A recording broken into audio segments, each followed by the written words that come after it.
This question's from Michelle, and she says, please explain the fairness of the Electoral College, and do you foresee the elimination of the Electoral College? I don't see the elimination because right now, I think in the last census, the majority of the population of the United States lives in 7 states. So if you went with a popular vote, and assuming all those 7 states voted all the same way for one candidate, they get elected president of the United States. 43 states say we didn't vote that way. We don't agree with you. And we begin another civil war in the United States. I think as complicated as the Electoral College is, I don't see how you're going to be able to create at least allowing the smaller states to feel like they're able to participate with any meaning without preserving the Electoral College. But I think it's also ironic that we preach democracy around the world as telling everybody, that in a democracy the most votes wins, the majority wins. And so nobody can explain the Electoral College. Nobody understands it. I remember Diane Watson, a former state senator who got elected to Congress. In between being a California state senator, she was an ambassador to Micronesia. And on election night, in the Gore-Bush election, she threw a party at the embassy. And very late in that part of the world. It was the next day, actually.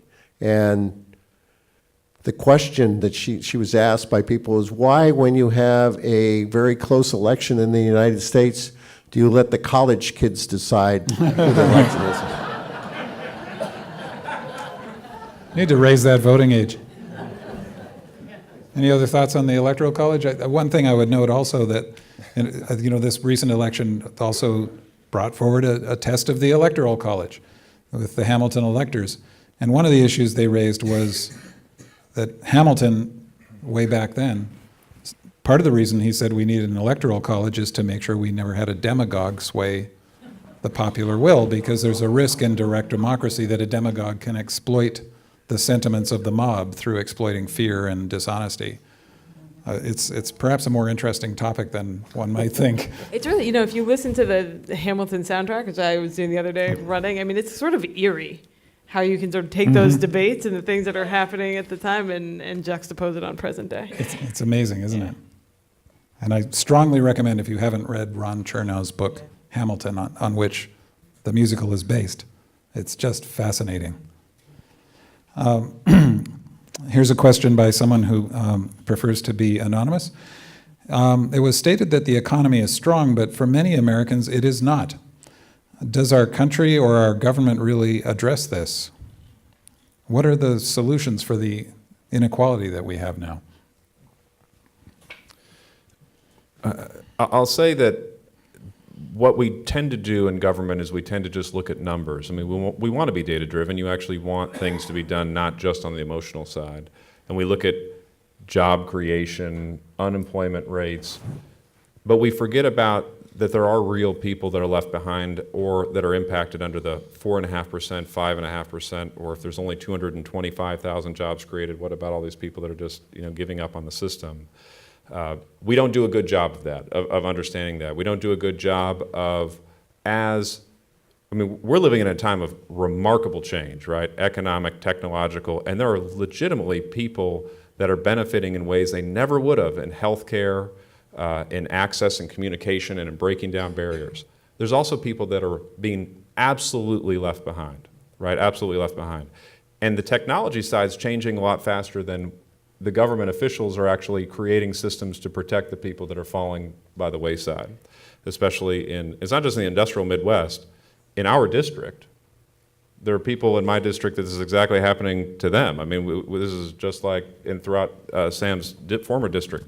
But the point is that I think that as the government needs to do a better job, elected officials need to do a better job of saying, as the system changes, how are we going to actually ensure that people get protected as they fall? I think you have to fix everything locally. And that's what, since this election, everybody's appalled at what's going on nationally, and they're frustrated because what can I do about it? Let's fix it locally.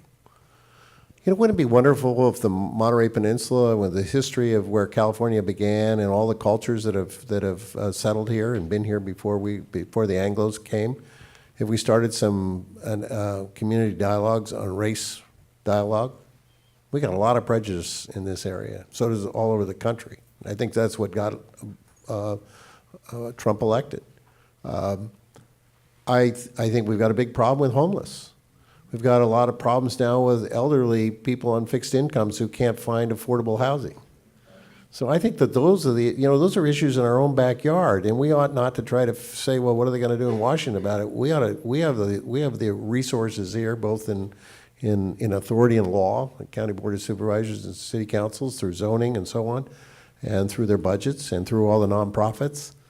I think we ought to fix those inequalities in our own backyard before we criticize and national I think, figures. yeah.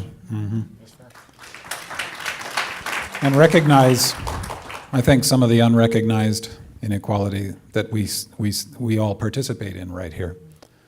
And this reminds me of something that came up when we were chatting earlier. Adrienne said some really interesting stuff about empathy. And I think empathy really matters when it's empathy for people who are not like you. So, it's very easy for us to be empathetic with people who think just like we do. But one thing that struck me on the first presidential campaign I worked on is just before Election Day, the headquarters empty out. In this case, this was a primary in Pennsylvania, the same one that you folks worked on. And so headquarters empties out and you just go out into the field and help with get out the vote. Doesn't matter what your job is. At least on a good campaign, that's the way it goes. And rural Pennsylvania, you hear about the suffering of working class white people. And it's so easy to dismiss working class white people if you're on the liberal side of things and just say, oh, they're just a bunch of racists. The suffering in rural Pennsylvania, I could not believe it was America. These beautiful little towns, obviously used to be beautiful little towns, and they've got riot gates on the fronts of all the businesses, these classic little American towns, because it's not safe downtown after 5 p.m. And buildings that look bombed out, you think it's like post-war Germany. And that's rural America. So Adrienne, I'm sorry, I didn't mean to make a speech, because it was what you said that really struck me. I mean, the same is true. I remember doing petitions with then Mayor Booker for his reelection, and you're going door to door to get petitions signed so he can actually run.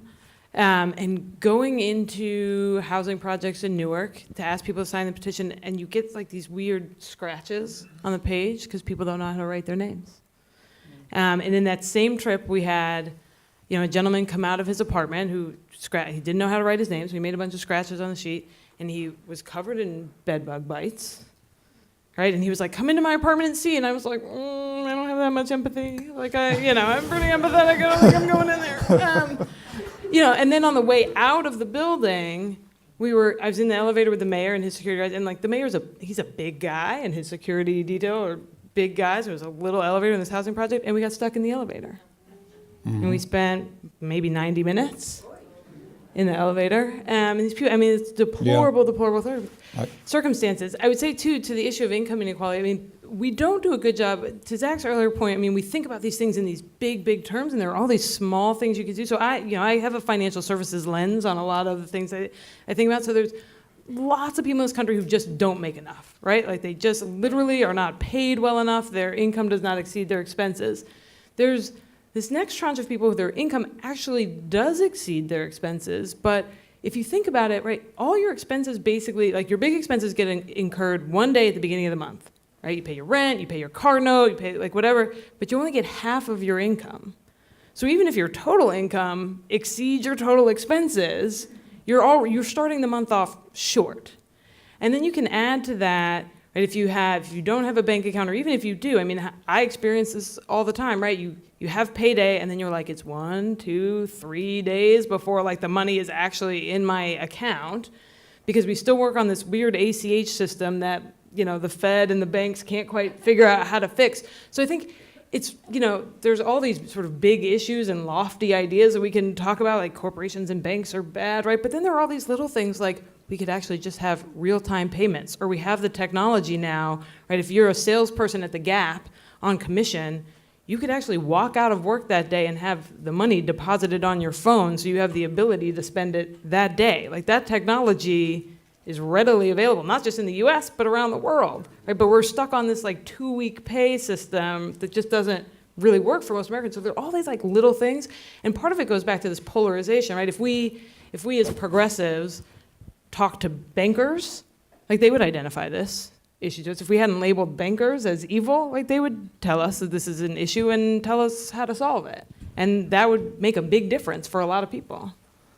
The homeless initiative in Santa Clara Valley was led not by the social movement or social politics, it was led by Silicon Valley leadership, by the high-tech industry that put up $25 million of their own money and then challenged the voters to match it with more than I don't know how many, it was millions and millions of dollars. But that county committed, where the private sector led ahead of the government and said, we want you to match our money for voter approval. And they've probably done a better job of trying to get people off the streets and get people as first-time home buyers and low-income renters than any other county in California. I remember telling Mayor Pendergrass of Sand City, I kind of jokingly said it one day, I said, with Costco and all this money you're making off your sales tax, you're the richest city in California. I said, why don't you buy a life insurance policy for everybody in Sand City, the 115 people? And he said, why would I do that? And I said, because you can. So we just, you know, let's put our resources together locally and try to be, as Gandhi said, be that solution, or whatever it be. And as Adrienne suggests, their technology is making possible some innovative solutions. I think that we do need that engagement, and we need to break away from the cynicism. Where we're not doing you any favors is that we're projecting a sense of cynicism at a local and national level through politics. But I think that if you do show up and you can get your friends to show up, I just see that doing so valuable in changing the trajectory of the issues that we talk about.